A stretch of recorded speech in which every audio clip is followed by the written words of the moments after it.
Hey, what's up, runner? Coach Kyle here, and today I'm going to talk about a subject that I have always found super interesting, and that's using real food instead of sport-specific nutrition to fuel your training.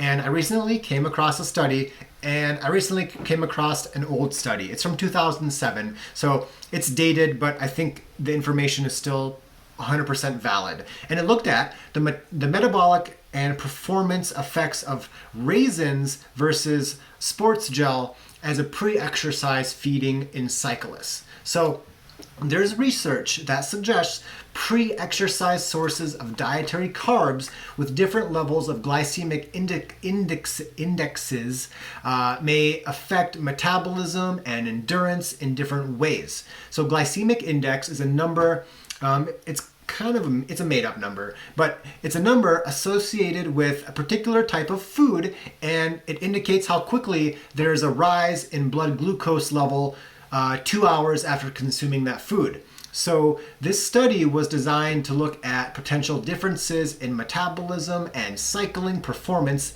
after the study participants ate moderate glycemic raisins or a high glycemic commercial sports gel, like this one.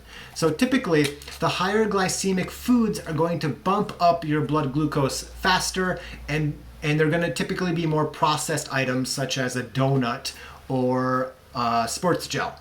So the study had 8 endurance-trained males and females. I think there was 4 males, 4 females. They completed 2 time trials in random order.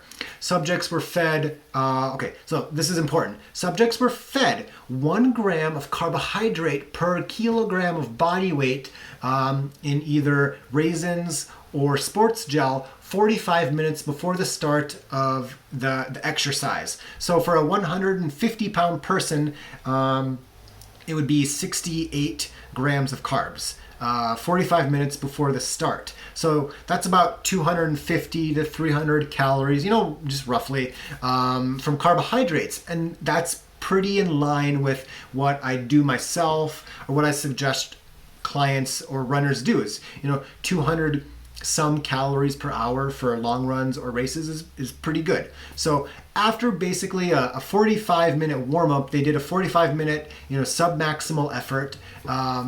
The subjects then completed a 15-minute time trial where blood was collected prior to the exercise and then prior to the start of the time trial to determine serum concentrations of glucose, insulin, lactate, free fatty acids, and triglycerides. So let's get to the good stuff. What they found was that basically performance was not different between raisins and the gel time trials.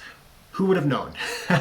So prior to the exercise, serum concentrations of glucose and other fuel substrates did not differ between the trials. However, insulin was higher for the gel versus the raisin time trial. And insulin is a hormone produced by the pancreas that just helps regulate glucose. So typically, the higher the glycemic index of an item, the more glucose your body, the more glucose you eat, and the more insulin you'll have circulating to basically handle the glucose. So the free fatty acid serum concentration increased significantly during the raisin time trial, but overall, the authors concluded that minor differences in metabolism really made no difference in performance, and there was no difference in performance detected.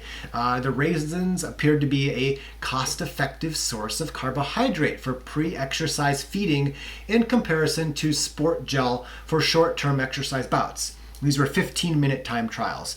And there was actually a more recent study from 2019 that has been kind of making the rounds recently, and it looked at potato puree as a potential fuel source for athletes. And again, this was done with cyclists, which is typically true because it's simply easier to take, finger prick blood samples or breath tests from somebody on a bike versus somebody who's running on a treadmill. So this potato study from 2019. It was published in the Journal of Applied Physiology, and it compared ingesting water alone, potato puree, or a commercial carbohydrate gel, and found that the potato and the gel ingestion equally sustained blood glucose concentrations and the time trial performance was basically the same. And I believe I read that there was a little bit of a gastrointestinal distress. Kind of a couple of the participants had an upset stomach and some gas, and this was maybe from the fiber in the potatoes, I suspect.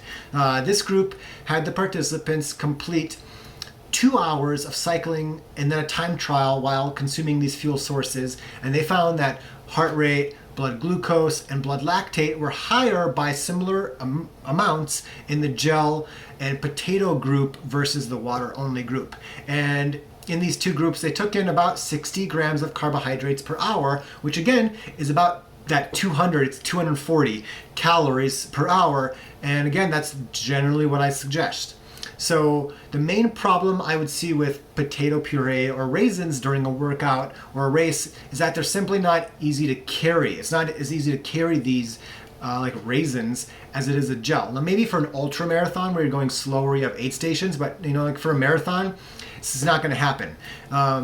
However, these two studies both show that you don't need something fancy like this before a run. I'm keen to have just a banana before a workout. And actually one of my favorite fuel sources is straight up maple syrup. And I'll put it in a flask like this. It holds 300 calories and it's cheaper per 100 calories than a gel, which is about $1.50, for one of these most of the time these days. And maple syrup, I don't remember what the price was, but I know it was cheaper per 100 calories than a gel. And most importantly, it doesn't use up a single-use plastic pouch, and gels taste better. Or no, just maple syrup tastes better. Maple syrup tastes good. It's more liquidy, so it goes down well, and it's just all around. I don't know. All around, it's better. It doesn't use a single-use plastic package. It's cheaper. It tastes better, and it goes down. It's not as sticky. It's not like that. I was trying to look for a term. It's not like that plasticky taste or texture. It's maple syrup. So I hope you found this helpful. Try out raisins, potato puree, maple syrup. If you're not vegan, try some honey. There are plenty of options out there, and you don't need to go with the wasteful gels like these. So experiment, find something natural you like, and go with that, and I think you'll be happy. So questions, comments, drop them below, and as always, you keep running, I'll keep coaching.